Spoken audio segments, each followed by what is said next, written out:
Bismillahirrahmanirrahim. Assalamualaikum warahmatullahi wabarakatuh. Alhamdulillahi rabbil alamin.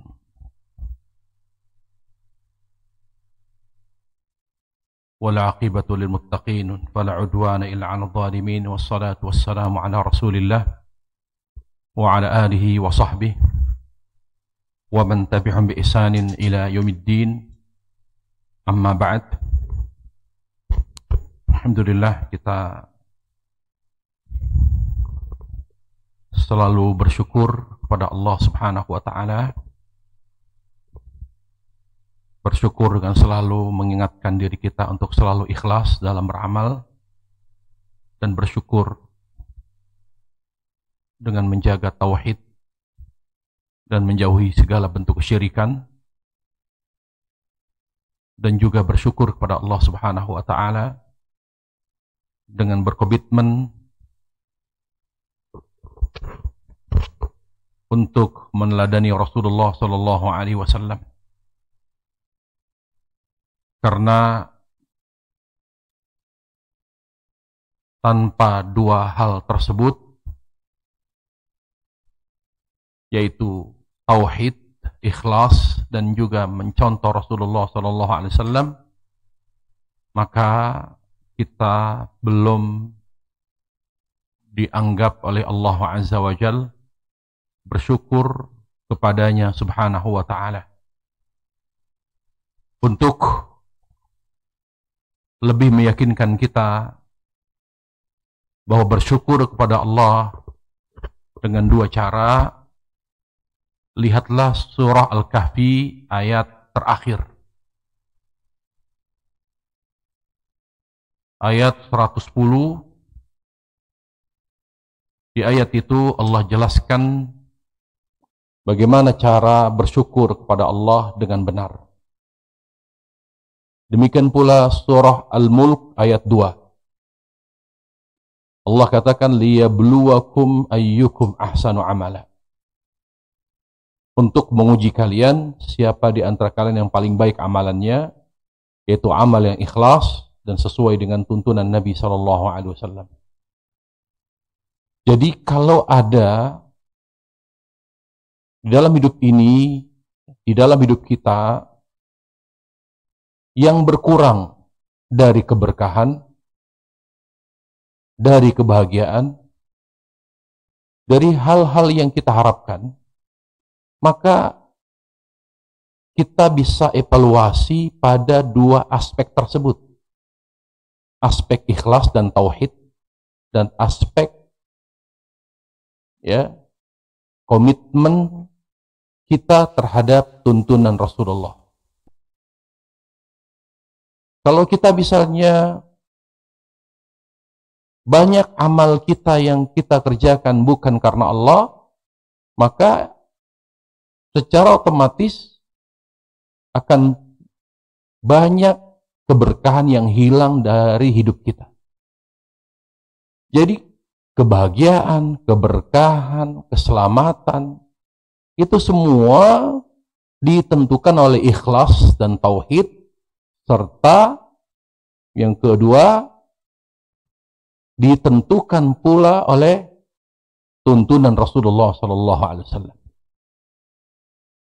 Para jamaah sekalian yang dimuliakan Allah Subhanahu wa taala, mari kita dengan khidmat, dengan penuh konsentrasi bersama-sama mentadaburi surah Al-Kafirun.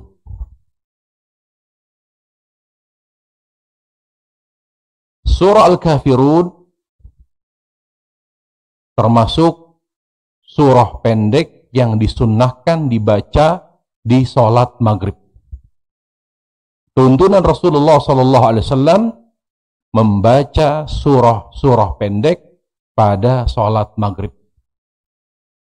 Adapun selain itu, yaitu sholat yang berjumlah 4 rakaat, apapun namanya, apakah Isya, Duhur, dan Asar, Nabi yang mulia sallallahu alaihi wasallam kerap membaca surah-surah sedang. Terkadang surah pendek. Terkadang juga surah panjang. Di salat subuh secara khusus, Nabi yang mulia sallallahu alaihi wasallam membaca surah-surah panjang. Dan ini berlaku pada salat fardu yang dikerjakan oleh orang yang mukim. Apabila dia safar, maka tidak perlu baca surah panjang, tidak perlu baca surah sedang. Cukup membaca surah pendek. Bahkan Nabi SAW pada saat beliau safar, di salat subuh, beliau hanya membaca Al-Falaq dan An-Nas. Jadi sifat safar itu harus sesuatu yang meringankan. Makanya petunjuk Nabi SAW pada safar perlu kita pelajari.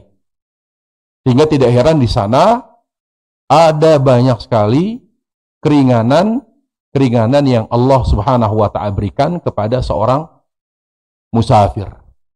Dan keringanan itu lebih baik kita manfaatkan. Lebih dicintai oleh Allah Subhanahu wa Ta'ala.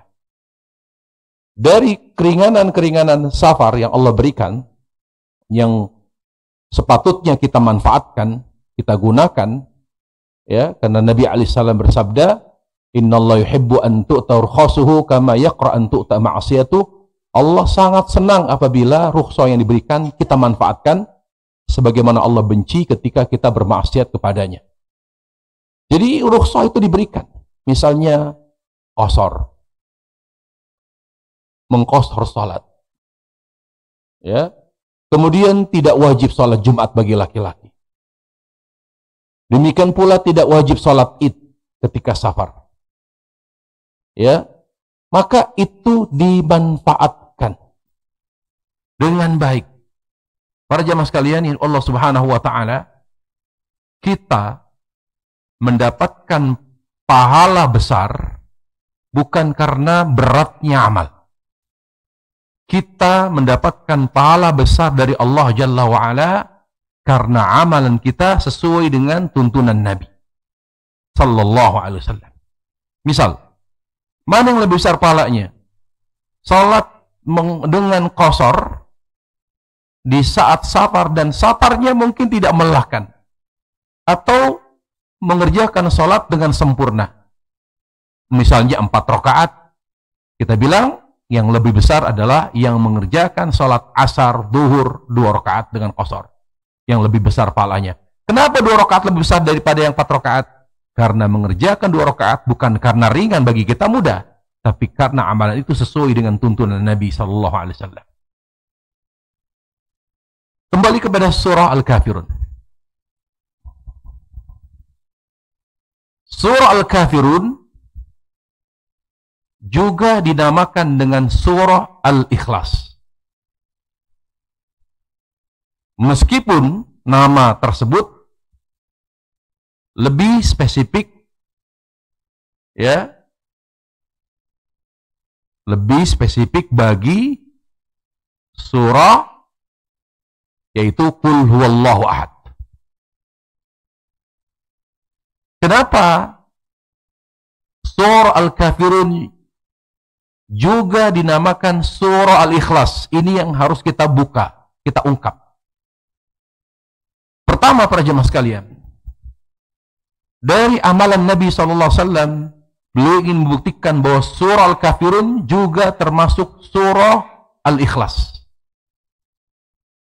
Amalan Nabi apa? Beliau alaihi salatu wassalam membaca dua surah Al-Ikhlas. Kenapa Al-Ikhlas yang dimulai dengan Qul Huwallahu Ahad dinamakan Al-Ikhlas? Kenapa surah yang dimulai dengan Qul Al-Kafirun juga disebut Al-Ikhlas? Karena keduanya saling melengkapi. Bagaimana penjelasannya? Al-Ikhlas, surah Al-Ikhlas yang diawali surahnya dengan ayat yang berbunyi Qul Huwallahu Ahad, Karena dia adalah berbicara tentang ikhlas secara teori. Secara teori artinya tentang Allah Jalla wa'ala. Makanya Nabi SAW menyebutkan surah Al-Ikhlas setara dengan sepertiga Al-Quran. Surah Al-Ikhlas ta'adilu sulutsal Quran. Kenapa surah Al-Ikhlas menyamai sepertiga Al-Quran? Karena memang isi Al-Quran hanya 3 unsur saja. Seluruh Al-Quran hanya mengandung 3 unsur. Unsur yang pertama tentang Allah. Jadi orang yang tidak pernah membaca, mentadaburi Al-Quran, dia tidak akan pernah mengenal Allah. Karena seperti Al-Quran isinya tentang Allah. Tentang sifatnya, tentang namanya, tentang sifat zatnya, tentang sifat fi'ilnya, sifat perbuatan Allah Subhanahu wa ta'ala.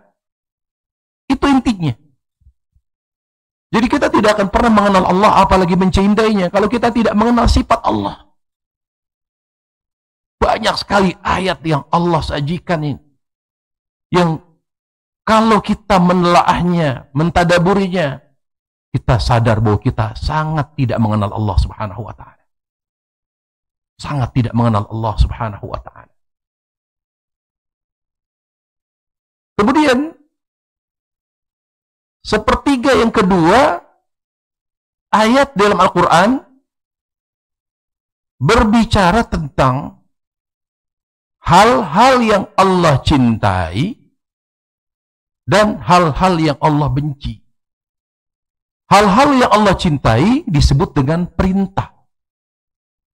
Jadi kalau ada perintah di Al-Quran, perintah salat, perintah zakat, perintah puasa Ramadan, perintah haji, perintah menyantuni anak yatim, perintah berbakti kepada orang tua, perintah bermuamalah dengan baik dengan istri, wa asyirhunna bil ma'ruf, perintah mendidik anak, ya ayyuhalladzina amanu qu anfusakum wa ahlikum nara.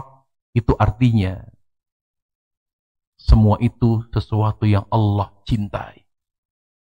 Apabila kita mengamalkannya, maka Allah akan meridhai kita. Demikian pula di Al-Quran terdapat hal-hal yang Allah benci yang disebut dengan larangan. Bagaimana Allah melarang kita berbuat syirik, wala tusyriku bihi syai'a. Allah Jalla wa ala melarang kita berzina, wala taqrabuz zina. Allah melarang kita minum khamr. Innamal khamru wal maisir wal ansab wal azlam rijsun min amali syaitan.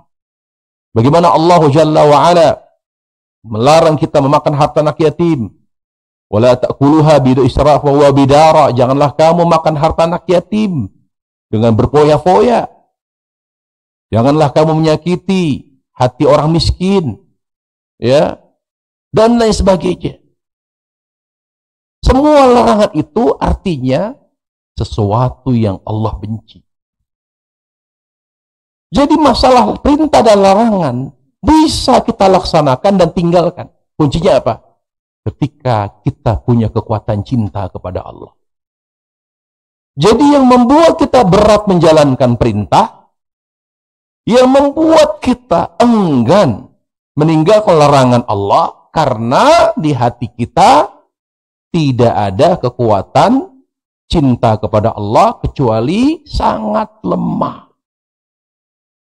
Kalau kita punya kekuatan cinta kepada Allah Jalla wa'ala, perintah itu bukan kita pahami kewajiban. Justru perintah akan kita pahami sebagai kebutuhan dan kenikmatan. Jadi seorang yang cinta Allah, dia akan memandang misalnya salat bukan sebagai kewajiban, tapi kebutuhan dan kenikmatan. Karena dia mengerjakan perintah dengan cinta. Demikian pula ketika dia meninggalkan larangan Allah Jalla wa'ala, dia tidak terbeban dan tidak berat. Dia akan siap mengatakan sami'na wa ata'na. Kenapa dia mudah meninggalkan larangan Allah? Karena ketika kita mencintai Allah Subhanahu wa ta'ala, maka secara otomatis kita akan membenci semua yang dibenci oleh kekasih kita. Itu namanya cinta, menyatukan selera. Jadi kita agak berat meninggalkan maksiat kepada Allah karena kita tidak punya kekuatan cinta kepada Allah Subhanahu wa taala.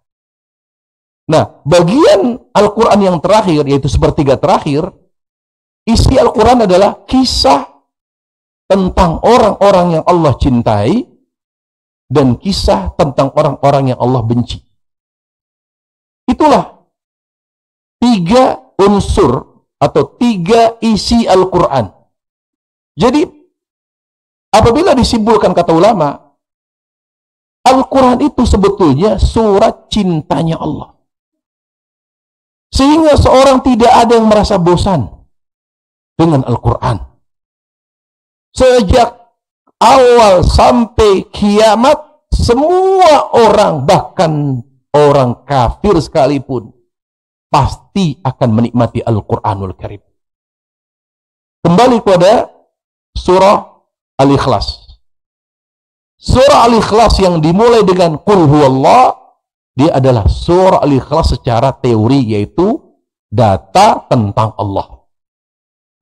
Sementara surah Al-Ikhlas yang dimulai dengan ayat yang berbunyi Qul ya ayyuhal kafirun, yaitu surah Al-Ikhlas secara praktek, secara amal. Al-Ikhlas yang pertama representasi daripada la ilaha illallah. Jadi itulah makna la ilallah. Jadi makna la ilaha illallah tertuang pada Qul huwallahu ahad. Muhammad Rasulullah tertuang pada Qul ya ayyuhal kafirun. Jadi secara teori Al-Ikhlas tertuang dalam surah Al-Ikhlas, secara amal ya, Ikhlas tertuang dalam surah Al-Kafirun atau surah Al-Ikhlas secara amal. Al-Ikhlas amaliyah. Dua ini tidak bisa dipisah. Seorang muslim harus menjaga dua hal tadi. Ikhlas secara ilmu dan ikhlas secara amal. Asyhadu an la ilallah Muhammad Rasulullah.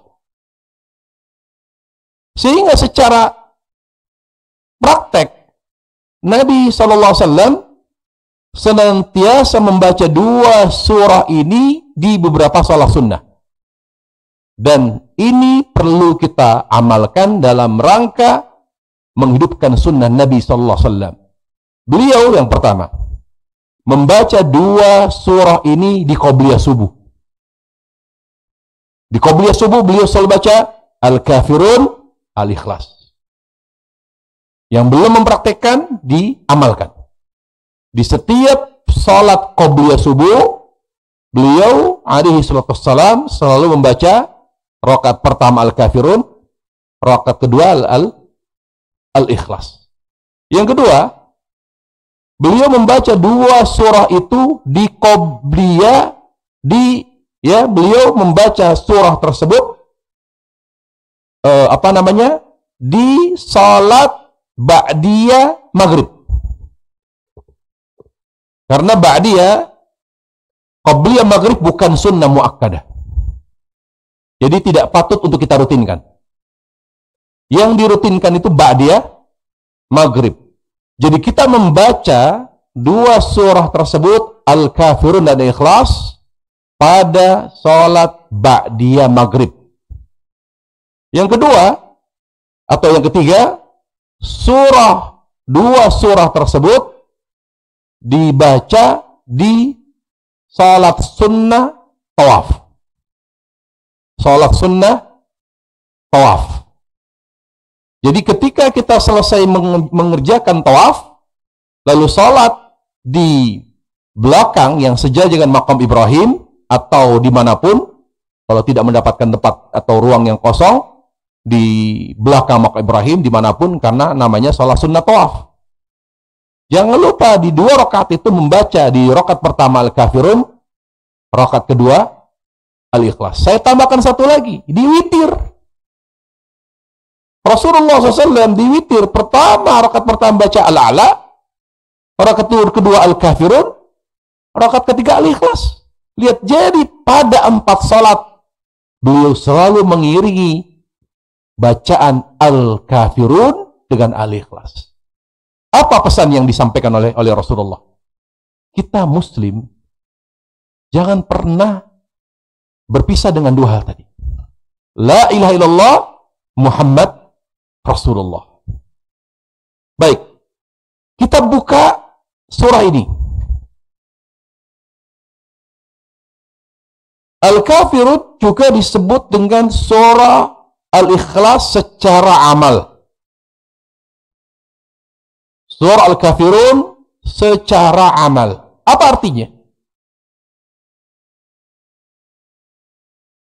Kita kembali kepada makna ikhlas. Ikhlas itu apa artinya? Banyak dari kita, banyak dari kaum muslimin memahami ikhlas itu artinya menerima. Tolong diluruskan persepsi kita. Ikhlas, kalau kita melihat makna ikhlas secara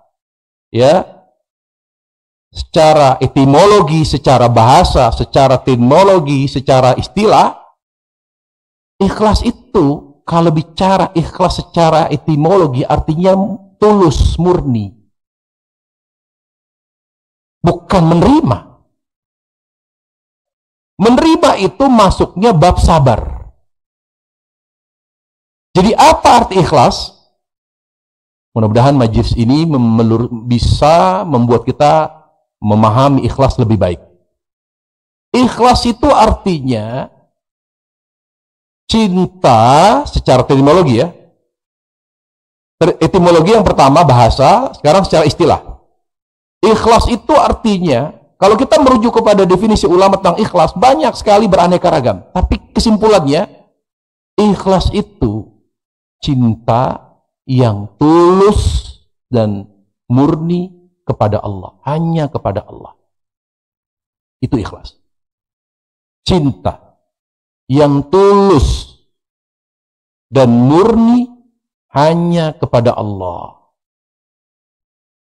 Ini kalau disebut secara terpisah dari ikhlas yang kedua, ya ikhlas secara amal. Tapi kalau digabung, apa itu ikhlas? Cinta dan taat kepada Allah. Itu ikhlas. Makanya ikhlas yang pertama, kedua tidak bisa dipisahkan. Tidak bisa dipisahkan. Cinta, ya, secara teori artinya cinta yang tulus dan murni hanya kepada Allah. Itu ikhlas. Makanya para jemaah sekalian, Allah Jalla wa Ala menyebutkan dalam surah Al-Baqarah cikal bakal kesyirikan. Apa yang membuat seorang manusia, seorang muslim berbuat syirik kepada Allah Subhanahu wa ta'ala. Apa sebabnya? Karena mereka tidak lagi mencintai Allah secara tulus. Jadi akar kesyirikan itu karena masalah cinta. Lihat surah Al-Baqarah 165. Di ayat tersebut Allah Jalla wa Ala menyebutkan akar masalah kesyirikan karena manusia telah memberikan hatinya kepada selain Allah. Lihat di situ Allah katakan, wa minan nas may yattakhidhu min dunillahi andada yuhibbunahum ka hubbillah.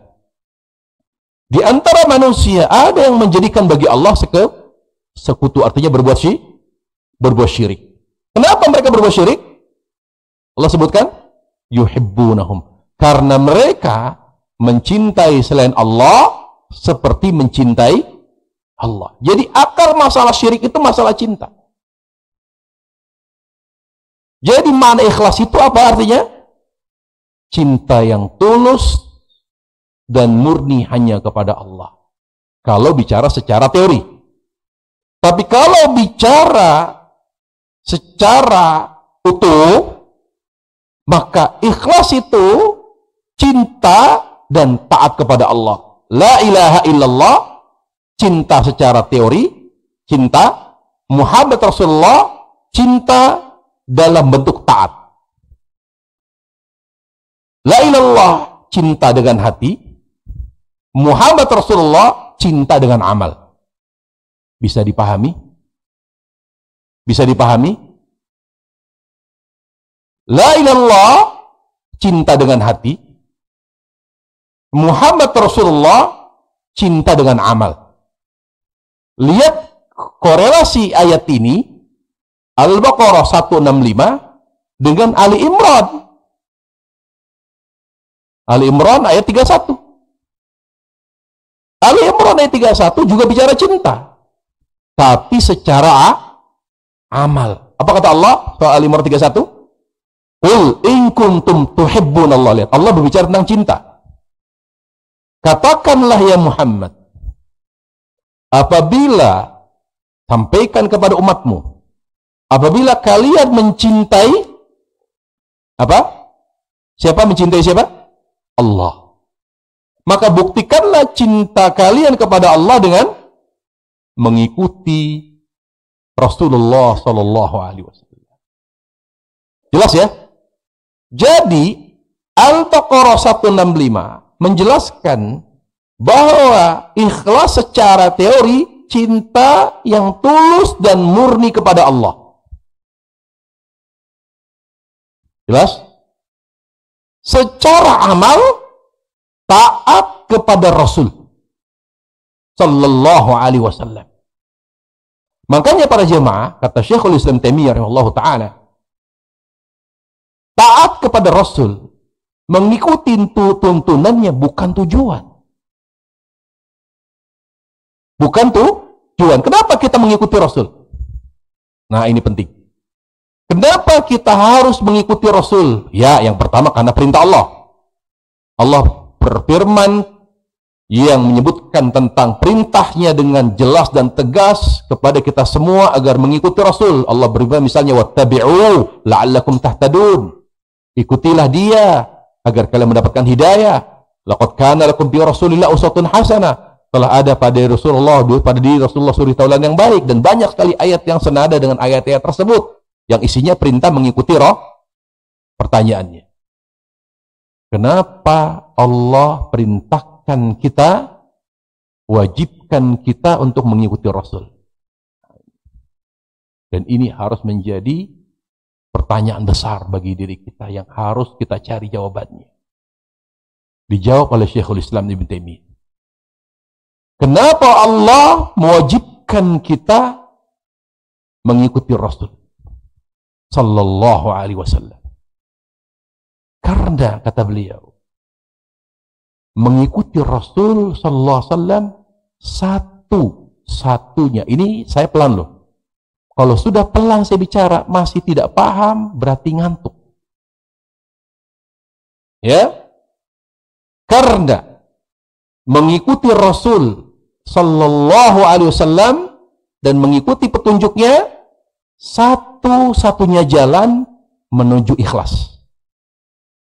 Jadi kita kalau ingin lebih ikhlas, ingin lebih mencintai Allah Jalla wa'ala, ingin lebih mengagungkan Allah, maka jalannya hanya satu, mengikuti Rasul Sallallahu Alaihi Wasallam. Makanya la ilallah disebut dengan tauhidul ibadah. La ilallah disebut oleh para ulama tauhidnya ibadah, tauhid dalam beribadah. Muhammad Rasulullah tauhid secara amal. Saya ulangi, la ilallah tauhid secara hati. Muhammad Rasulullah tauhid secara amal. Walaupun sebetulnya tidak pas disebut dengan tauhid. Karena tauhid itu identik dengan hati. Contoh, kata Nabi alaihi salatu wassalam bersumpah dengan selain nama Allah itu syirik. Syirik apa ini? Syirik besar apa syirik kecil? Saya ulangi.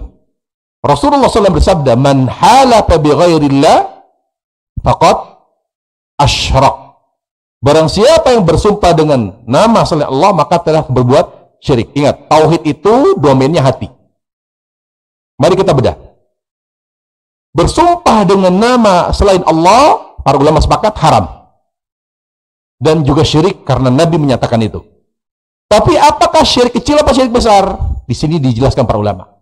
Kalau hanya sebatas ucapan, tidak sampai ke hati, berarti masuknya syirik kecil. Lihat, hati. Tapi kalau sudah, demi Allah, demi Rasulullah, pakai Rasul, pakai hati, syirik besar. Jadi tauhid itu sebetulnya ke hati. Jadi kalau orang, kenapa dianggap syirik? Karena kalau orang sudah terbiasa bersumpah dengan selain nama Allah, demi Rasulullah, demi mati, demi cinta, demi langit dan bumi, akhirnya dia mengagungkan. Ujung-ujungnya berbuat syirik besar. Jadi tauhid itu, karena tauhid itu bicara hati. Karena tauhid itu apa? Tauhid secara hati, ikhlas, la ilaha illallah. Tauhid secara amal, Muhammad Rasulullah, atau diistilahkan dengan tauhidul mutaba'ah. Jelas ya? Jadi kalau hidup kita jauh dari tuntunan Rasulullah sallallahu alaihi wasallam, tidak heran kalau ikhlas kita lemah. Kalau hidup kita sehari-hari jauh dari tuntunan Nabi sallallahu alaihi wasallam, maka Allah Jalla wa'ala tidak akan pernah memperhatikan dan menjaga hati kita untuk lebih ikhlas. Dari mana kita mulai memupuk rasa cinta di dalam hati, menumbuhkan rasa ikhlas? Dimulai para jamaah dari majelis ilmu. Majelis ilmu akan membuat kita mengenal Allah Subhanahu wa ta'ala. Ya, majelis ilmu lah yang membuat kita semakin mengenal Allah, tumbuh rasa cinta di dalam hati karena mengenal Allah Subhanahu wa ta'ala. Kemudian tadabbur Al-Quran. Tadabbur Al-Quran, cara untuk menumbuhkan rasa ikhlas. Yang berikutnya apa? Bagaimana caranya menumbuhkan ikhlas di dalam hati? Mulai dari sholat. Karena Allah Jalla wa'ala menjadikan salat kunci kebaikan dan kesolehan amal. Bagaimana salat kita, maka begitulah akhlak kita. Jadi salat cerminan akhlak. Jadi kalau banyak dari kita yang salatnya jauh dari ketentuan Rasulullah atau ketetapan Allah, dari standar yang Allah telah tetapkan, maka akhlak kita pun akan berpengaruh besar. Bagaimana Allah Ta'ala berfirman, "Inna salata tanha al fahsya'ul munkar." Sungguhnya salat dapat mencegah dari perbuatan keji dan mungkar. Kata para ulama, ayat ini menunjukkan bahwa salat kunci kesolehan amal, kunci kebaikan akhlak. Jadi kalau mau hidup ini lebih tertata, lebih rapi, gimana kita lebih berkomitmen mengikuti Rasulullah SAW, mulai dari sholat.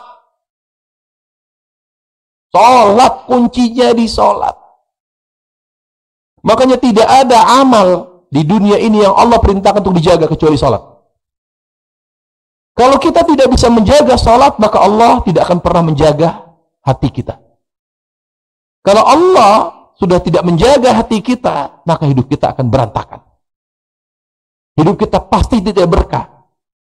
Kunci keberkahan itu di sholat. Bagaimana menjaga sholat? Sering saya sampaikan. Ingat, satu-satunya tauhid secara amal. Makanya coba perhatikan. Saya tanya, amal ibadah apakah yang paling Allah cintai? Dalilnya? Dalilnya apa? Dalilnya adalah rukun Islam yang kedua, salat. kali diwajibkan sholat berapa rakaat? 50. Apa kata ulama? Awal diwajibkannya 50 karena Allah sangat mencintai sholat.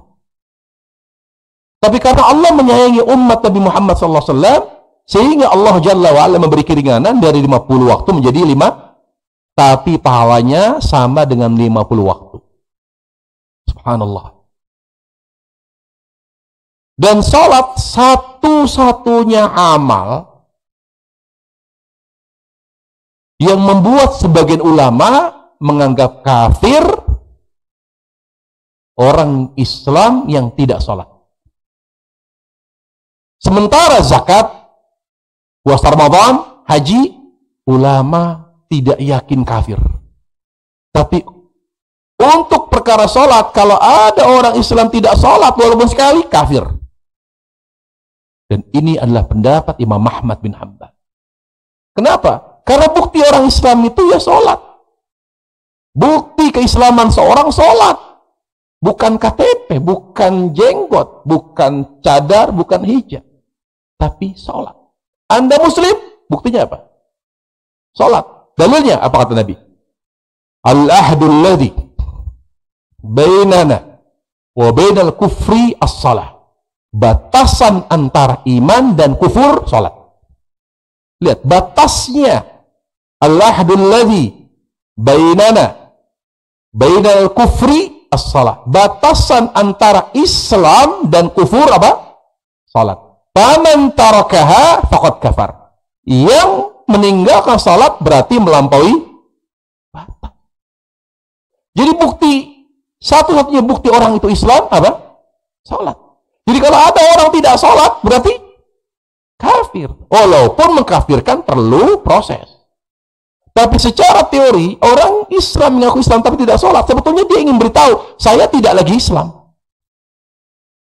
Lihat, Umar bin Khattab di saat dia berdarah, luka parah, ditusuk oleh siapa? Abdurrahman bin Muljim, lagi sholat jadi imam. Lalu orang Khawarij, teroris berpura-pura jadi makmum, dia bawa senjata dari Yaman yang itu dibawa gini. Pada saat Umar Khattab jadi imam, sedang khusyuk membaca Al-Quran, Abdurrahman maju menerjang Umar, ditusuk perutnya berapa tusukan, badannya, jadi sampai beliau pendarahan sampai pingsan dan tidak sadar. Tabib sampai didatangkan mencoba untuk membuat beliau sadar, tidak sadar, pendarahan hebat. Lalu tabib bingung bagaimana caranya ini supaya beliau sadar, dengan ramuan ini, ramuan itu, dengan obat ini, tidak sadar-sadar. Abdullah bin Umar anaknya ingat, oh beliau itu tidak ada hal yang paling penting dalam hidup beliau kecuali salat. Dia coba, Allah Umar, saya coba. Mudah-mudahan kalau dia mendengar adzan, beliau bangun, sadar. Benar. Dia takbir, Abdullah Umar, Allahu Akbar, bangun dia. Mendengar adzan, dia bangun. Tersadarkan diri. Apa yang beliau sampaikan? La hadda fil islami liman tarakas salah. Ketika beliau siuman, ketika beliau sadar, yang ucapkan satu. La hadda fil islami liman tarakas salah. Jangan ngaku muslim kalau tidak salat. Setelah itu pingsan lagi dia. Subhanallah, di hati beliau salat. Salat itu nomor satu. Jadi kita sedih berjamaah kalau anak kita tidak salat. Jangan berharap kita masuk surga. Jangan berharap kita dengan dengan mudahnya kita masuk surga sementara anak kita tidak salat. Kalau di situ ada kelalaian kita, bisa jadi anak kita yang menyeret kita ke neraka. Hati-hati, jangan ada kelalaian. Anak mungkin tidak naik kelas, orang tua sedih. Anak mungkin nganggur, orang tua sedih. Tapi harus membuat orang tua sedih, lebih sedih kalau anak tidak sholat. Karena kerugiannya dunia akhirat. Dia tidak akan pernah diperhatikan Allah. Seorang yang tidak sholat tidak akan pernah disayang Allah Subhanahu wa ta'ala. Tidak akan diberkahi Allah Jalla wa ala. Kembali ke Al-Kafirun para jemaah sekalian Allah Subhanahu wa ta'ala. Jadi mengapa Al-Kafirun disebut Al-Ikhlas? karena korelasinya sangat kuat. Bahwa amalan kita yang sesuai dengan tuntunan Nabi SAW akan membuat hidup kita lebih bercorak ikhlas. Jadi yang membuat hidup kita lebih ikhlas. Saya pesan para jamaah, perbaiki hidup kita dengan mencontoh Rasul dari wudu sampai Uthman bin Affan. Jadi ada beberapa sahabat identik dengan beberapa amalan Nabi. Misal wudu, siapa yang paling perhatian wudu Nabi? Uthman bin Affan. Makanya kalau mengumpulkan riwayat tentang wudu, maka lebih banyak kita kumpulkan, kita dapati riwayat Uthman bin Affan. Salat Nabi, siapa yang lebih banyak meriwayatkan? Wa'il bin Hujr. Disempurnakan oleh Aisyah. Kemudian oleh Abi Humaid As-Sa'idi. Tapi yang paling banyak memperhatikan salat Nabi, namanya sahabat Wa'il bin Hujr. Ya, Wa'il bin Hujr. Haji. Ibadah haji Nabi SAW. Yang paling banyak memperhatikan ibadah haji Nabi, namanya sahabat Ansor Jabir bin Abdullah. Jabir bin Abdullah. Itu menjadi rujukan. Makanya ada kitab khusus yaitu tentang haji Nabi, yaitu yang menjelaskan hadis Jabir bin Abdullah. Jadi kita merujuk kepada hadis Uthman. Bagaimana wudu Nabi SAW? Banyak orang Islam sampai detik ini wudunya masih salah. Wudunya masih tidak sesuai dengan tuntunan Rasulullah SAW. Belum lama di kajian saya ditanya tentang wudu oleh seorang ibu. Masa nggak ngerti wudu? Wudu. Contoh misalnya yang Nabi ajarkan sebagai jelaskan oleh Uthman. Nabi itu kalau berkumur dan beristinsyak dengan satu tangan. Sebagian besar kita wudu dengan tangan sendiri, dengan satu ambil air dengan tangan, kemudian berkumur ambil lagi air. Padahal Nabi satu tangan. Begini. Dengan satu tangan. Jadi beliau dengan satu tangan, bukan dua. Banyak seperti kan ibu-ibu dengan dua. Satu, begini, lalu dibuang. Dimasukkan air dengan tangan kanan, membuangnya dengan tangan kiri. Itu contoh. Satu kasus yang banyak tidak diamalkan oleh kaum muslimin dalam perkara wudu. Saya tanya, sudah dipraktekkan belum wudu Nabi seperti itu? Dengan satu tangan. Buangnya tangan kiri.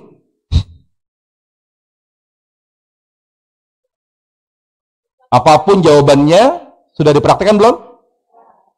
Sudah? Sebagian besar atau sebagian kecil? Bagaimana mau ikhlas? Wudunya aja seperti, atau belum seperti wudu Nabi SAW. Ya, jadi praktikkan wudu Nabi SAW. Dimulai dari wudu. Karena wudu mempengaruhi kekhusyuan salat. Jangan diremehkan perkara wudu. Saya tidak sedang mengiklan kajian wudu nanti ya. Tapi wudu Nabi sangat berpengaruh terhadap kekhusyuan dalam salat. Sangat berpengaruh. Makanya Nabi sampai memberikan contoh. Hakadha wudu'un Nabi. Beginilah wudu Nabi, kata Uthman. Diajarin. Salawatu Rabbi wassalamu alaihi. Ya. Itu dari wudu. Kemudian salat. Sebelum kita memperbaiki jilbab syar'i, sebelum kita memperbaiki rumah tangga, perbaiki salat. Jangan dijadikan aspek kehidupan kita lebih syar'i kalau salatnya tidak syar'i. Akan mengalami kesulitan kita. Karena kunci menjadikan hidup kita lebih syar'i itu di salat. Saya ulangi. Kunci yang membuat kita dimudahkan Allah menjadikan hidup kita lebih syar'i itu dimulai dari salat. Kuncinya di salat. Kalau kita belum mensyar'ikan, membuat salat kita lebih syar'i, Allah tidak akan memudahkan kita membuat rumah tangga kita, sosial kita, usaha kita lebih syar'i. Sulit. Pasti Banyak dari amalan sholat kita yang tidak syar'i, yang membuat kita susah meninggalkan riba misalnya, yang membuat kita susah meninggalkan unsur-unsur haram dari muamalah, yang membuat kita susah menjadi akhlak yang menjadikan akhlak kita lebih baik, yang membuat kita, semua itu berkat taufik dari Allah. Kuncinya kalau ingin mendapatkan kemudahan dan taufik untuk membuat kita lebih syar'i, di sholat. Sholat.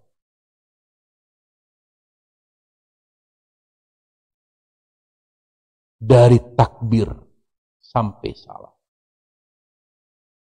Bagaimana takbir Nabi SAW?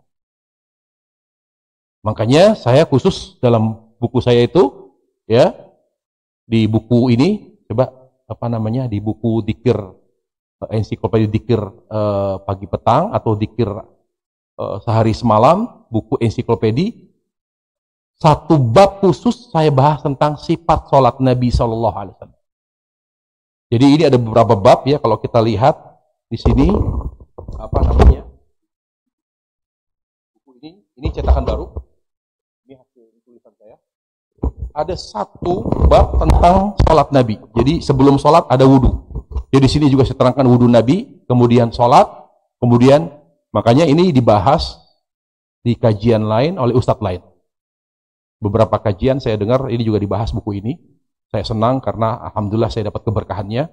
Karena ini buku sangat bagus untuk mengoreksi amalan kita. Apakah sudah sesuai dengan contoh Rasulullah SAW? Saya sebutkan dalil-dalilnya. Tujuannya mengkaji buku ini agar hidup kita lebih ikhlas. Baik, kita masuk dalam surah. Allah katakan, Qul. Allah awali surah ini dengan Qul. Seperti Qul pada surah Al-Ikhlas, Qul pada surah An-Nas, Qul pada surah Al-Falaq. Apa makna kata Qul? Apa tafsirnya? Para ulama menjelaskan, ketika ada beberapa surah Al-Quran dimulai dengan kata Qul, ini menunjukkan bahwa Al-Quran itu firman Allah, bukan perkataan Rasulullah SAW. Dia firman Allah. Tidak boleh dipahami selain firman Allah. Al-Quran firman Allah yang memiliki kesakralan. Sehingga ketika kita memahami Allah memulai Qul, berarti dia firman Allah yang memiliki kesakralan, yang memiliki kesucian, yang memiliki kewibawaan, sehingga tidak boleh kita menyamakan firman Allah dengan perkataan manusia. Dan tidak boleh kita menganggap Al-Quran adalah perkataan Rasulullah Sallallahu Alaihi Wasallam. Jadi kalau dia adalah firman Allah, berarti dia sakral. Jadi kita tidak boleh menafsirkan Al-Quran. Itu maknanya, pesannya itu loh.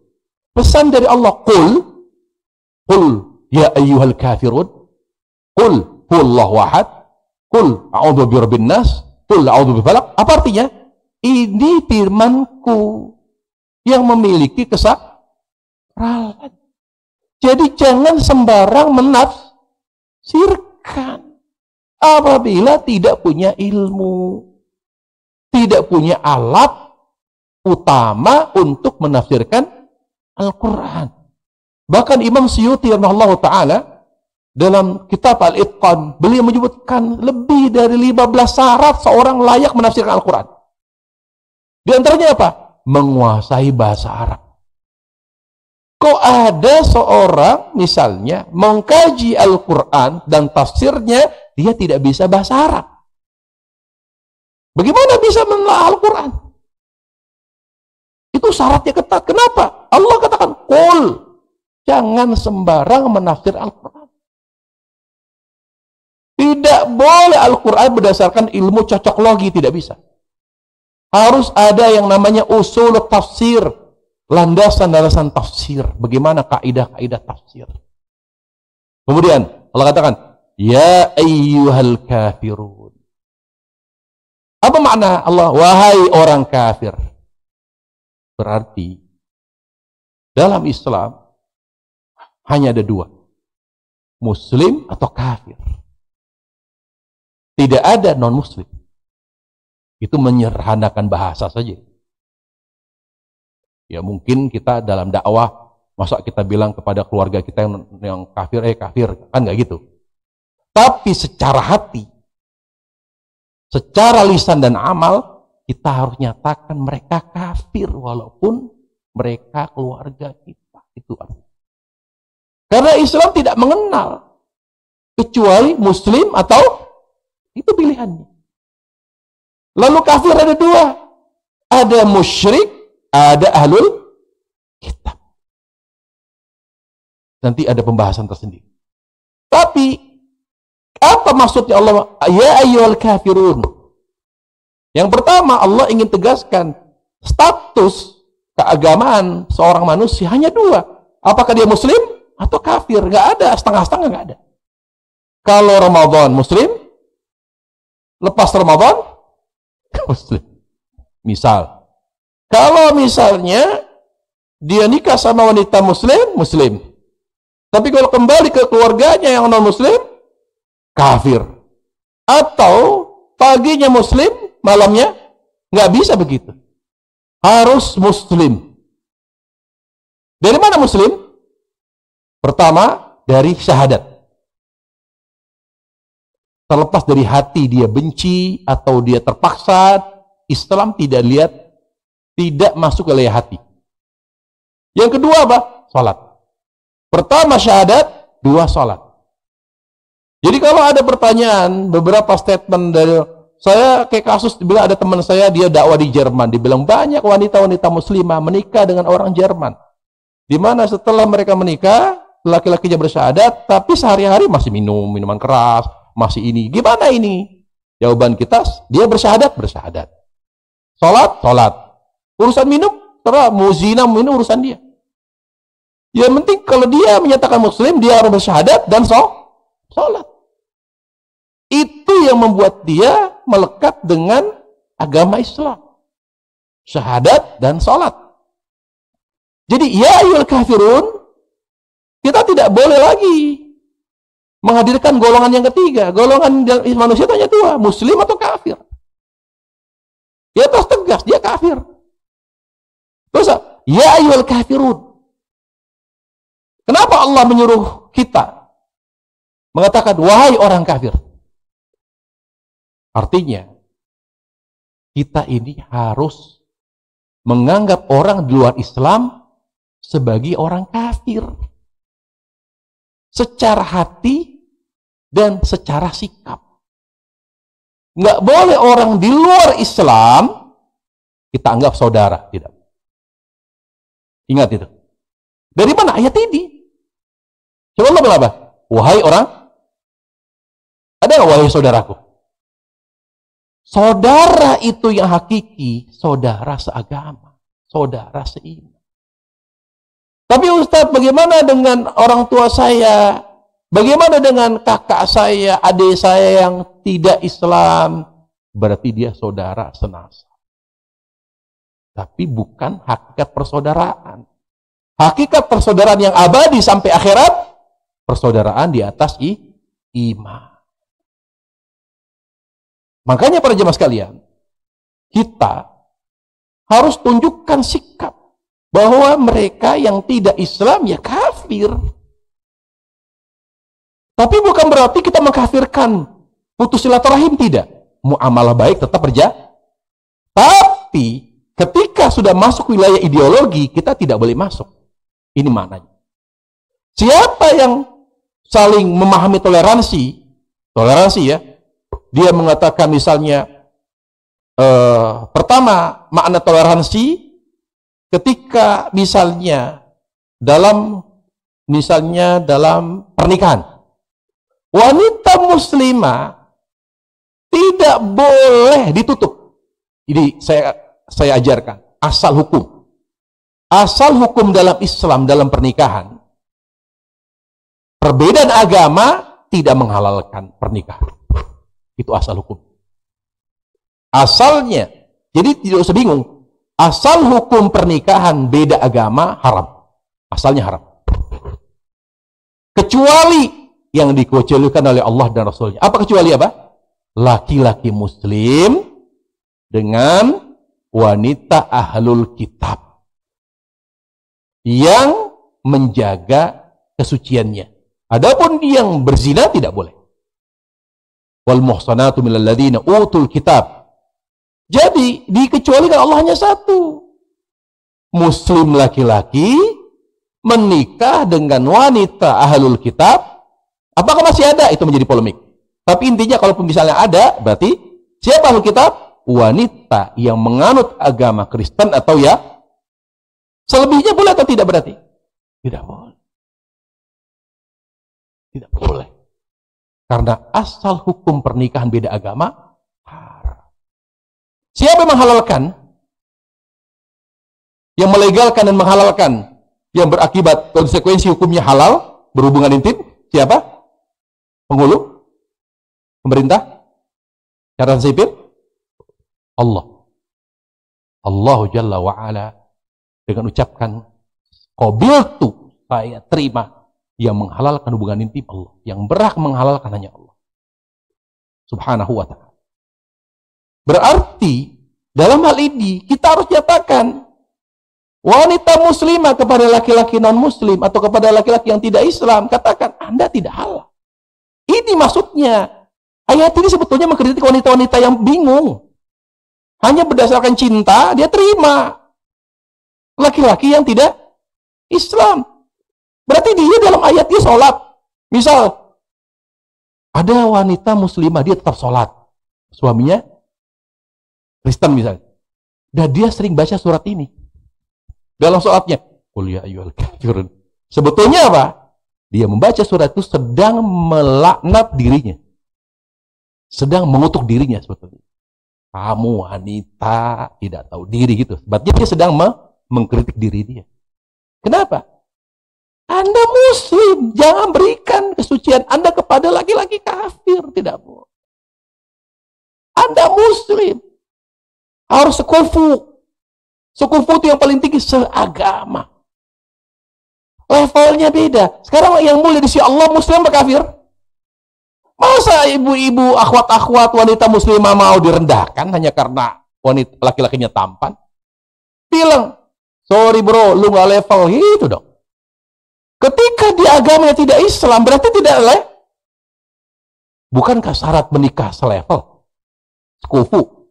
Para ulama melarang loh. Sekufu yang benar, seagama, seiman. Jadi tolong jangan rendahkan diri kalian, wahai para wanita, atas nama cinta. Buat dia masuk Islam. Jangan malah ikut agama pacarnya yang akhirnya menjadi suaminya. Jangan. Apa kata Allah? Wa antum la'alaun. Kalian lebih tinggi levelnya. Wa la tahinu wa la tahzanu wa antum la'alaun. Jangan merasa hina, jangan merasa sedih. Kalian orang beriman lebih tinggi levelnya. Masa mau merendahkan diri sendiri? Kita jangan kalah. Kalau mau sama muslim, masuk Islam. Bertahan. Makanya orang tua tolong didik anak. Jangan hanya membiayai buat sekolah. Tapi tidak ada penanaman akidah. Antisipasi para jamaah. Banyak sekali anak-anak gadis kita menjadi murtad. Wallahi banyak sekali. Banyak. Bahkan yang unik lagi. Tidak murtad tapi masing-masing. Masing-masing.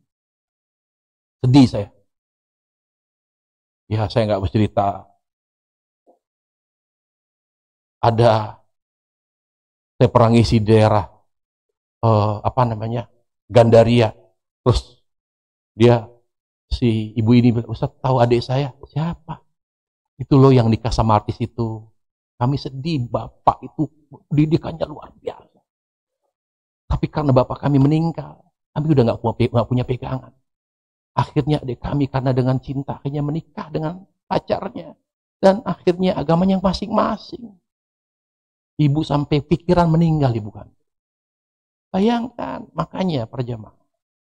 Kita orang tua jangan bangga kalau anak kita sukses sekolahnya.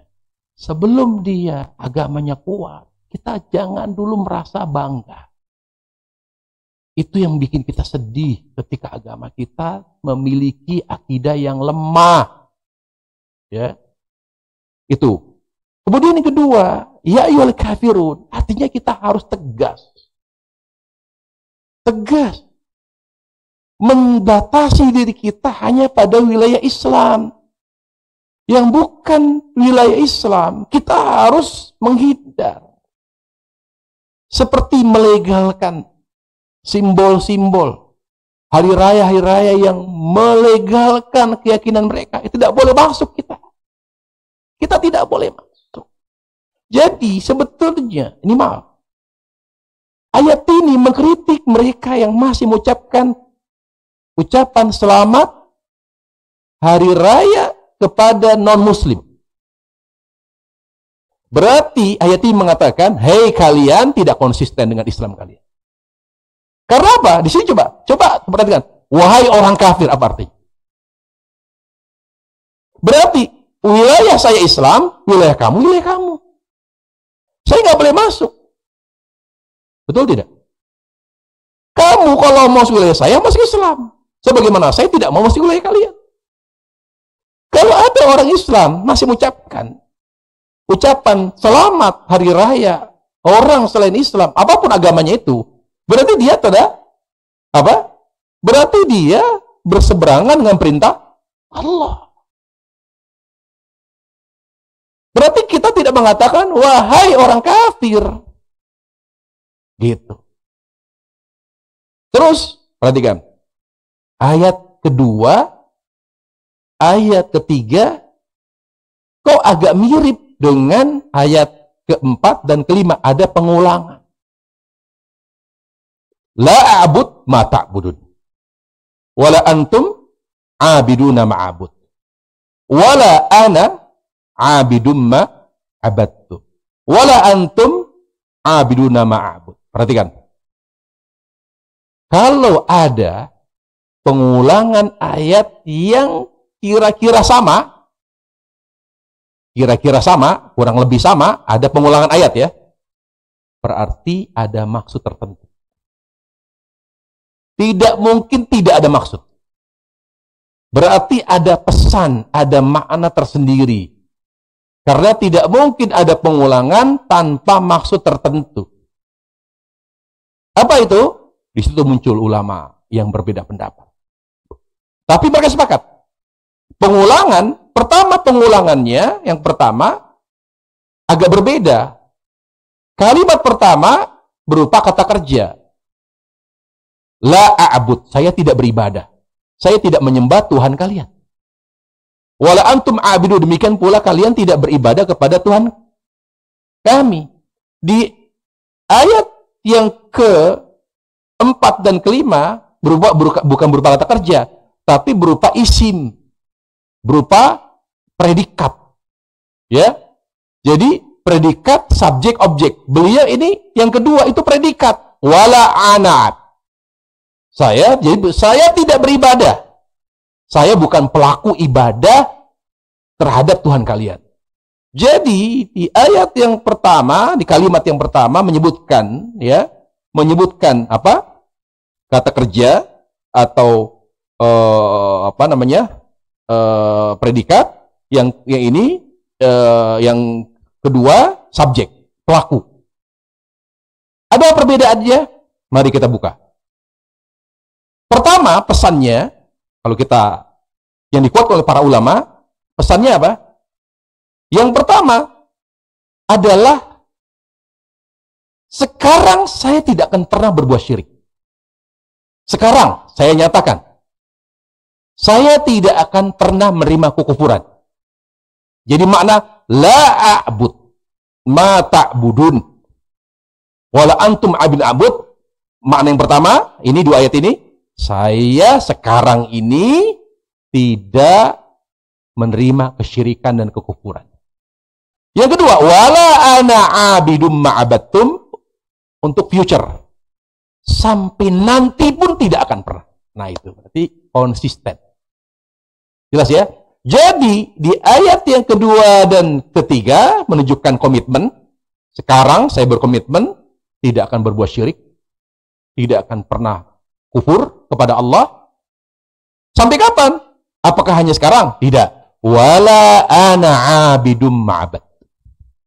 wala antum abina abud, sampai nanti, sampai saya meninggal dunia. Konsisten saya dengan tauhid saya. Konsisten saya dengan Islam saya. Saya tidak akan pernah meninggalkan Islam. Itu maknanya. Yang kedua, maknanya. Apa maknanya? Saya tidak mungkin melakukan perbuatan kufur. Ini yang pertama. La a'bud ma ta'budun. Saya tidak mungkin berbuat syirik dan tidak mungkin berbuat kufur. Ya dulu alal fi'il. Jadi lebih ditekankan kepada perbuatan. Saya tidak mungkin berbuat syirik, saya tidak mungkin berbuat kufur. Lalu apa makna? Wala ana abidu ma'abadtum, wala antum abin abud. Maknanya yang kedua, saya tidak ridha. La aqbalu wala arda bisyirik wal kufur. Saya tidak ridha dunia akhirat. Itu bisa dimengerti? La a'budu ma ta'budun. Satu kalimat. Apa artinya? Saya tidak akan berbuat syirik dan kufur. Dilihat dari sisi perbuatan. Saya tidak mungkin melakukan kufuran dan syirik. Wala ana abidu ma'abadtum, wala antum abiduna ma'abud. Artinya apa? Saya tidak ridha. Tidak ridha, tidak menerima segala bentuk kesyirikan, segala bentuk kekufuran. Nah, jadi ini secara perbuatan, yang kedua secara saya tidak ridha. Itu artinya. Jadi ini kaidah yang kita pegang. Setiap ada kata di dalam Quran berulang, itu ada pesannya tersendiri. Lalu apa? Terakhir, lakum dinukum waliyad. Tidak boleh ada campur aduk. Harus ada batasan. Di sini Allah Jalla wa'ala di ayat terakhir surah Al-Kafirun mengajarkan kita toleransi. Apa toleransi? Menghargai ibadah dan keyakinan masing-masing. Toleransi berarti tidak mengganggu ibadah orang kafir. Itu arti toleransi. Tasamuh. Bukan berarti apa?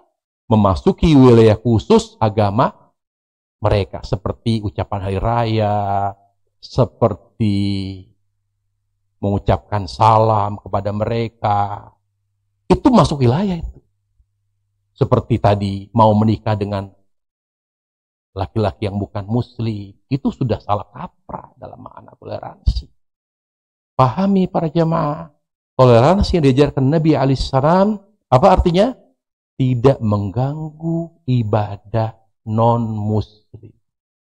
Tidak mengganggu dan mengusik ibadah dan peribadatan orang-orang di luar Islam. Jadi kalau mereka sedang di gereja nggak boleh dibom, nggak boleh.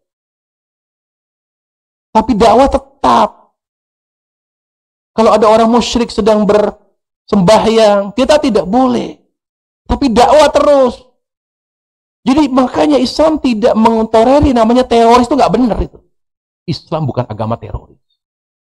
Dakwah ditegakkan, tapi kalau mereka sedang beribadah tidak boleh dibunuh, nggak boleh. Itu namanya toleransi. Jadi saya ulangi, toleransi dalam batasan yang sempit apa? Artinya tidak mengganggu ibadah mereka. Tetapi dengan catatan dakwah tetap dijalankan dan ditegakkan. Bukan berarti dibiarkan, tetap didakwahi. Tetap diajak kembali kepada Islam. Wallahu ta'ala a'lam. Mudah-mudahan apa yang saya jelaskan dari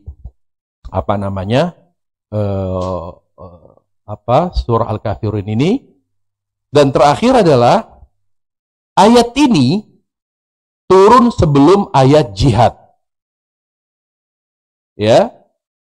Artinya kata ulama, ayat ini tidak bertentangan dengan ayat yang memerintahkan untuk memerangi orang-orang kafir.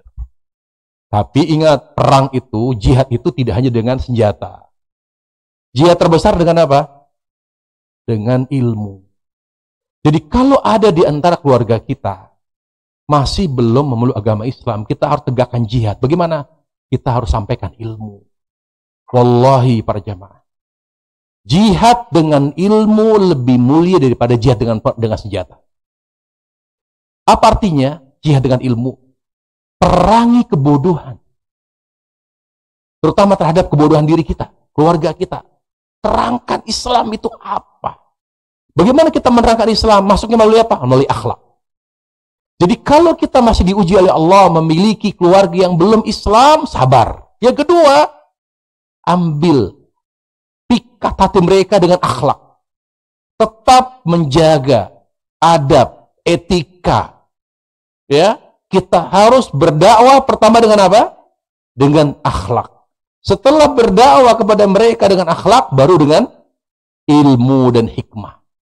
Setelah itu berdoa kepada Allah. Saya ulangi, bagi yang masih memiliki keluarga, famili, atau siapapun orang dekatnya yang masih di luar Islam, pertama apa? Dakwai mereka dengan akhlak. Jangan mengatakan ini sesat, ini batil, ini kufur sebelum mereka dekat dengan kita karena akhlak. Dakwai orang yang ada di luar Islam dengan akhlak, karena di situ mereka berkesan. Setelah akhlak, baru dakwah dengan ilmu. Setelah ilmu apa? Hikmah. Kapan bicara, kapan diam. Jadi tahu kapan dia bicara. Di mana waktunya, tempatnya, dalam keadaan apa? Apakah dalam keadaan marah atau dalam keadaan sedang down jiwanya? Lihat waktu, lihat sikon. Itu namanya hikmah. Setelah itu apa? Doa. Hasil tetap Allah yang menentukan, bukan kita. Doa. Belum maksimal ikhtiar kita sampai kita berdoa kepada Allah. Karena yang membolak-balik hati manusia Allah. Dan ingat, memberi hidayah adalah hak prerogatif Allah subhanahu wa ta'ala. Wallahu a'lam bishawab. Demikian kajian tafsir kita di surah Al-Kafirun. Mudah-mudahan bermanfaat. Wa sallallahu wasallam wa barak Muhammad wa ala alihi wa sahbihi wasallam. Walhamdulillah rabbil alamin.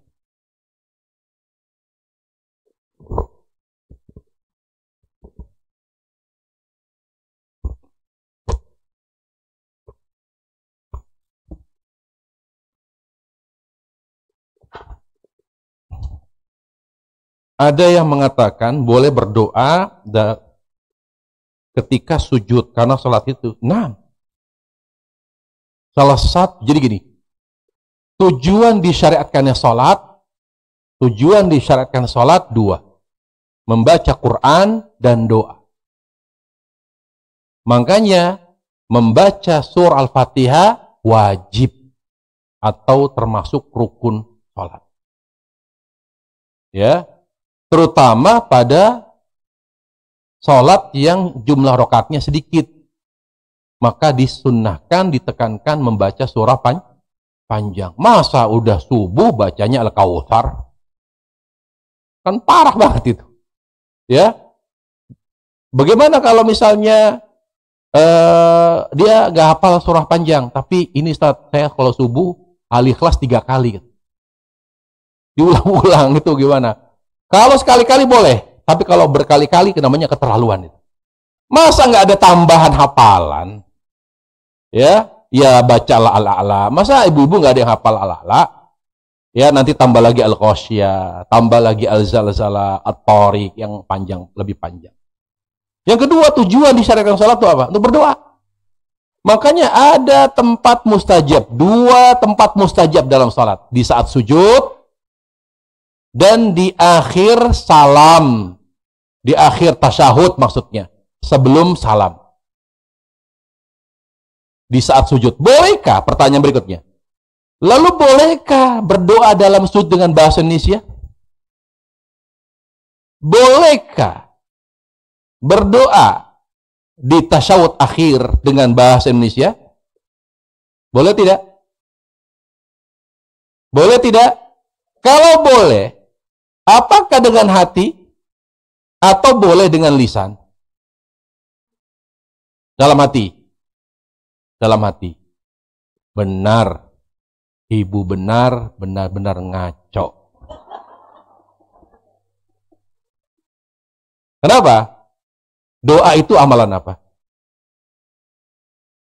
Doa amalan apa? Rasulullah itu kalau berdoa kelihatan dari mulutnya. Qomat kamit. Sahabat tahu Rasul doa dari mana? Dari mulutnya bergerak. Berarti doa amalan apa? Lisan dan. Jadi kalau ada ibu-ibu yang bilang berdoa dengan hati, benar tidak? Balik lagi, doa amalan apa? Niat amalan apa? Kalau ada orang berniat, saya pergi keluar rumah pada hari Kamis, berangkat ke kajian Nurul Hidayah, menghadiri majelis taklim, membahas tadabbur surah Al-Ikhlas, diucapkan, kira-kira kita dianggap waras atau enggak waras? Hati, niat amalan apa? Doa amalan apa? Hati dan lisan. Jadi tidak benar kalau ada orang mengatakan berdoa dengan hati. Berdoa itu dengan hati dan lisan. Berarti kalau di sini saya tuntaskan Ibu penjelasan. Bahwa dari penelitian saya temukan, ternyata boleh berdoa dalam sujud dengan bahasa Indonesia. Boleh.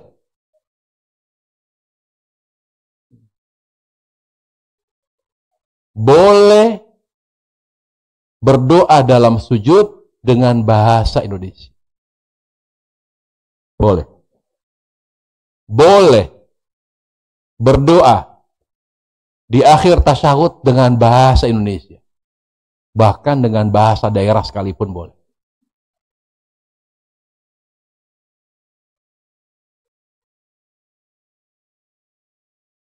Kalau bicara doa mustajab, itu di sholat fardu. Lebih spesifik sholat fardu. Jadi boleh. Ada hadisnya saya sebutkan di sini. Baru tahu kan? Nah. Sekarang gini. Kalau orang tua kita sudah tua. Nggak bisa ngapal. Kadang ingat, kadang lupa. Dia mau doa di sujud, dia tanya sama ibu lah. Dia panggil nama kita. Ibu mau doa dalam sholat. Boleh nggak pakai bahasa Indonesia? Hilap mah. Masa mau disampaikan kayak gitu? Kita bilang apa? Beritahu yang memudahkan. Ketika ada yang mengatakan boleh, jangan dipersulit. Orang berdoa kau dipersulit. Persulit yang mau maksiat. Mau doa. Lalu ada lagi misalnya, orang tua ibu dari Sunda. Dia nanya, boleh atuh saya, mama pakai bahasa Sunda dalam doa, dalam sujud. Aduh, kumaha tuh. Bingung, gak bisa jawab. Jawab, boleh. Nanti ibu buka dalam bab sholat, di buku ini. Ini sudah siap-siapkan. Jadi, saya dalam buku ini menampilkan hal yang memudahkan, tapi tanpa mengabaikan dalil. Insyaallah ta'ala. Baik. Kemudian berikutnya, semoga Allah selalu merahmati Bapak. Alhamdulillah. Amin. Saya bisa mengerjakan sholat sunnah, rawatib, dan tahajud witir. Namun sulit sekali mengerjakan sholat duha. Nah, sunnah mu'akkadah itu ada dua. Ada sunnah mu'akkadah rawatib, sunnah mu'akkadah non-rawatib. Sunnah mu'akkadah rawatib itu qobliyah subuh, qobliyah duhur 4 rakaat, ba'diyah duhur 2 rakaat, ba'diyah maghrib 2 rakaat, ba'diyah isya 2 rakaat. Itulah yang perlu kita rutinkan. Terus, rawatib, sunnah mu'akkadah yang tidak rawatib, witir nomor 1. Jangan tinggalkan witir. Dimanapun, kapanpun, dalam keadaan apapun. Walaupun sakit, kalaupun tidak mampu berdiri, duduk. Witir itu sholat sunnah mu'akkadah non-rawatib terbaik. Sekarang saya tanya dia yang hadir di sini. Siapa yang sudah merutinkan witir? Angkat tangan. Belum semua. Ingat, umur ibu tinggal. Wallahi witir bekal terbaik. Lebih aib, gak usah tanya, witir. Ada yang belum rutin tahajud? Yang hadir di sini, sudah rutin tahajud? Tahajud? Sudah semua? Witir? Kalau tahajud pasti witir dong. Justru, kalau kita tidak semangat, jangan dipaksakan tahajud witir. Minimal kalau kita sedang tidak sehat, tidak semangat beribadah, jangan tinggalkan witir, tinggalkan tahajud. Witir dalam keadaan apapun jangan ditinggalkan. Makanya Nabi ketika waktu malam sudah mau habis, beliau sholat di atas onta, sholat witir. Jadi Nabi pernah beri contoh sholat di atas kendaraan, yaitu sholat witir. Safar, dua sholat sunnah yang tidak pernah Nabi tinggalkan, witir dan qobliyah subuh. Jadi dimanapun jamaah sekalian berada, dimanapun, di negeri yang jauh dari negeri kita sekalipun, jangan tinggalkan dua sholat sunnah, qobliyah subuh dan witir. Kalau memang tidak sanggup bangun malam, di akhir malam, sebelum tidur sholat witir. Setelah Isya, waktu witir itu, di sini saya jelaskan waktu witir. Kapan waktu witir? Dari ba'da Isya sampai menjelang subuh. Lebih afdal waktu witir menjelang subuh. Jadi sebelum subuh kita bangun misalnya 15 menit, 20 menit, setengah jam, witir dulu. Kalau masih cukup buat tahajud 2 rakaat, tambah witir 1 rakaat, lebih baik lagi. Tapi ingat, witir itu lebih mendekati subuh, lebih afdal, lebih besar pahalanya. Tapi kalau sudah mengerjakan sebelum tidur, lalu bangun tengah malam atau akhir malam, apakah boleh witir? Tidak boleh. Lalu apa yang dikerjakan? Cukup tahajud. Karena witir tidak boleh dilakukan dalam satu malam 2 kali. Tidak boleh. Apa kalau tengah-tengah rakaat salat kita terpikir hal lain dan sadar kalau kembali khusyuk kembali? Nah, kalau di saat kita salat, di tengah-tengah salat kita mikirkan pikiran-pikiran liar, solusi yang Nabi ajarkan apa? Berta'awud, a'udzu minasyaitonir rajim, sambil meludah ke sebelah kiri. Niup. Jangan ludah. Tiup. Ya, ingat. Kalau kita sedang salat, di tengah-tengah salat muncul pikiran liar yang tidak sejalan dengan amalan salat, apa yang kita lakukan? Berta'awud kepada Allah dari syaitan sambil meniup ke sisi kiri. Sambil ada ludah dikit, tapi jangan banyak-banyak. Karena berbahaya kalau lagi sholat berjamaah. Ya, saya kira kalau kita ini, tipe sholat kita, ta'awudnya banyak gak? Jadi setiap pikiran, kok mikir lagi, mikir anak. Kok cucu lagi mikir cucu. Jadi kok ibu ini kekirim mulu kepalanya. Oh, banyak pikiran. Jadi ketahuan dia banyak pikiran. Hah? Lah, itu aja amalan yang Nabi ajarkan. Daripada kita biarkan pikiran liar. Karena itu manjur sekali. Sangat manjur untuk menghalau dan menghilangkan pikiran liar dalam sholat. Saya nggak jamin yang hadir di sini sholatnya khusyuk. Maka amalkan amalan ini. Apakah benar ada berdoa tidak perlu angkat tangan? Salah, justru ada berdoa yang membuat doa mustajab angkat tangan. Bahkan dalam hadis, tummu yamuddi idaihi ilas sama. Kemudian orang itu angkat kedua tangan. Begini caranya. Ya, jadi doa mengangkat tangan dalam standar sejajar dengan bahu, dengan pundak. Dirapatkan. Begini. Kalau istisqa tinggi, ya Allah. Istisqa. Istighfar juga gitu, ya Allah gitu. Kalau lagi di pesawat tiba-tiba atau di laut gitu, ya Allah, angkat tangan. Jadi kalau dalam keadaan darurat angkat tangan, kalau dalam keadaan biasa begini. Jangan dalam keadaan biasa-biasa begini. Ya Allah, ada apa ini? Begini. Jadi bukan begini. Tapi begini. Ada yang doa. Ya, doa begini. Kayak orang setengah-setengah mintanya. Serius begini. Dan asal doa angkat tangan. Karena salah satu yang menyebabkan doa mustajab, angkat tangan. Dalam hadis, Allah malu kalau ada hambanya mengangkat kedua tangannya, lalu dia meminta, lalu tidak memberi apa-apa, Allah malu. Makanya kalau doa kita mustajab, angkat tangan. Ketiga adalah ketika ada tuntunan Nabi tidak mengangkat tangan, jangan angkat tangan. Contoh dalam sholat Jumat, misalnya ibu ikut sholat Jumat di Masjid Nabawi. Kalau khotib sedang doa, diamin aja, jangan angkat tangan, diamin aja. Jangan angkat tangan, amin, amin, gak usah. Karena tuntunannya tidak angkat tangan. Tidak angkat tangan. Jadi ada tuntunan angkat tangan tinggi di saat genting, ada yang sedang begini, sejajar dengan pundak, atau tidak mengangkat tangan. Itu pun saya jelaskan di buku ini. Semuanya lengkap. Kemudian, banyak pemimpin, aduh ini politik, ini nggak berani saya, udah cukup. Ada ustadz mengatakan tidak boleh berdoa dalam sujud, karena sholat itu harus diucapkan bacaannya. Tidak boleh berdoa dalam hati ketika sujud. Betul? Ya betul, tidak boleh dalam hati, benar. Karena harus diucapkan. Berarti doanya dengan apa? Dengan lisan dibaca. Ya? Hah?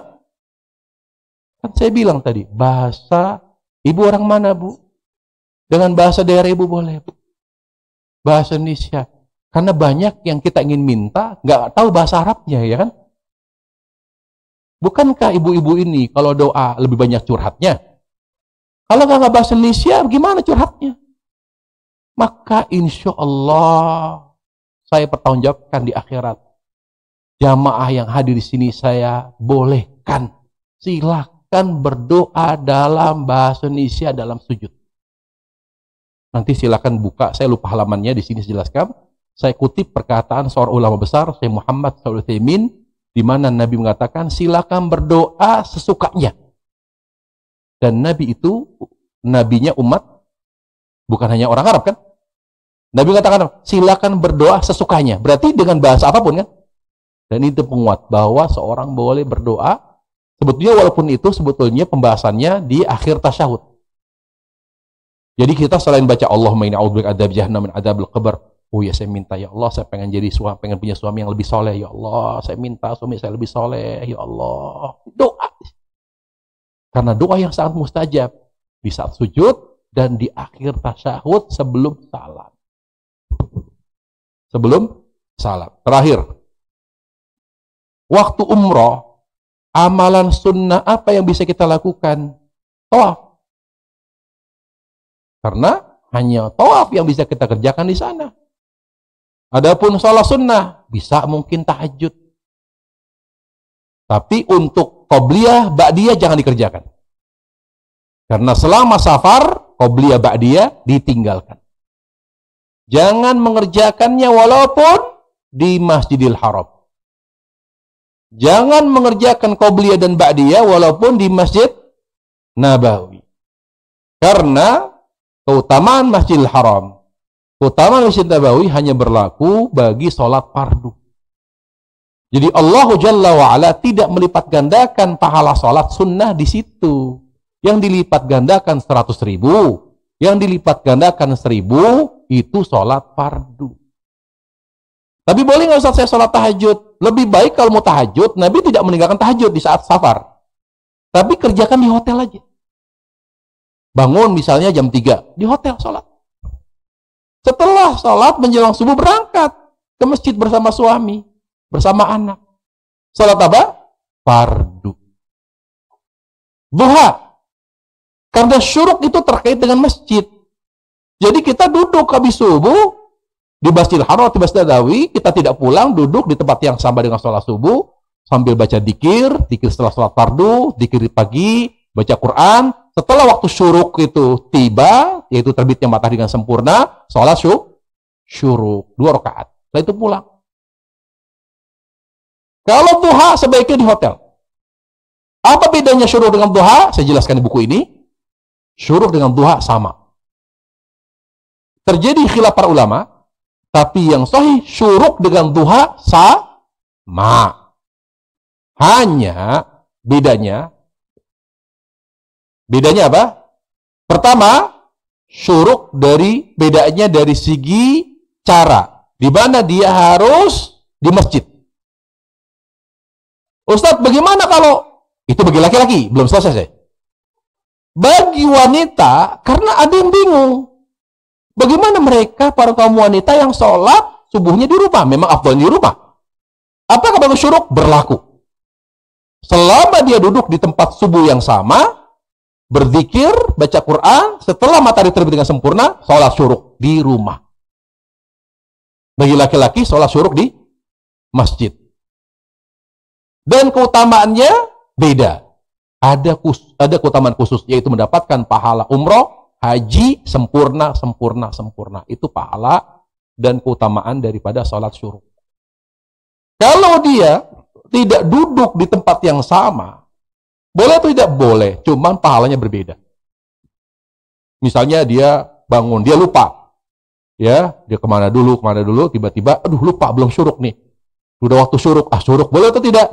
Boleh, tapi pahalanya berbeda dengan yang nunggu dari tempat subuh yang sama sampai matahari terbit dengan sempurna. Boleh nggak kalau sudah syuruk duha? Boleh. Karena duha minimal 2 rakaat, maksimal tidak terbatas. Ya. Duha, bedanya yang kedua dengan syuruk, duha secara khusus mendekati zuhur lebih afdal. Semakin mendekati zuhur, semakin besar pahalanya. Kata Nabi alaihissalam, salatul duha, salatul awabin, hina tarmilul fisal. Salat duha, salat orang-orang yang selalu kembali kepada Allah dan banyak bertaubat kepada Allah ketika matahari hampir berada di tengah, di atas kepala, yaitu ketika onta sudah tidak nyaman dan mereka sudah mulai berteduh. Fisal itu anak-anak onta. Artinya mendekati zuhur itu puncak waktu terbaik duha. Bukan jam 8, jam 9, jam bukan. Justru jam 11 ke atas itu waktu terbaik duha. Ya. Jadi kalau ibu-ibu misalnya sambil selesai kajian nih misalnya, sebelum zuhur, sholat duha. Sholat duha. Atau yang masih nunggu anak sekolah misalnya. Ya, di sekolahnya anaknya sambil nunggu, sholat ke musolahnya, sholat duha. Jadi sambil manfaatkan waktu sholat duha, 2 rakaat, 4 rakaat, lebih afdal 4 rakaat. Apa kata Nabi? Wahai anak Adam, Allah berfirman, irka'li 4 rakaat. Kerjakan 4 rakaat duha. Kamu, kata Allah, aku amankan. Jadi makanya supaya ibu-ibu ini aman dari kriminal, kejahatan, sholat 4 rakaat. Ini amalan yang akan membuat kita aman. Satu, diamankan oleh Allah. Yang kedua, diberkahi rezekinya. Seluruh kebutuhanmu aku penuhi, kata Allah. Lihat. Salatlah duha 4 rakaat. 4 rakaat, ya 2-2 dong. Buru-buru amat mau kemana, Bu? Langsung 4 rakaat. 2 rakaat salam, 2 rakaat salam. Pertama, aku amankan dirimu dari semua kejahatan, kata Allah. Yang kedua, aku penuhi semua kebutuhanmu. Jadi ini amalan yang sangat spesial. Saya kasih tahu di sini aja. Ya, saya lupa ngasih tahu di majelis yang lain. Baru ingat di sini. Subhanallah, luar biasa. Diamalkan Bu ya. 4 rakaat, jangan 2 aja. 4. Allah amankan, Allah penuhi semua kebutuhan. Maksudnya berkah. Wallahu ta'ala alam wa sallallahu sallam wa barakin Muhammad subhanakallah bihamdik asyhadu an la ilaha illa anta astaghfiruka. Assalamualaikum warahmatullahi wabarakatuh. Nanti bagi yang berminat dengan buku ini silakan nanti hubungi panitia, bukunya tersedia di depan.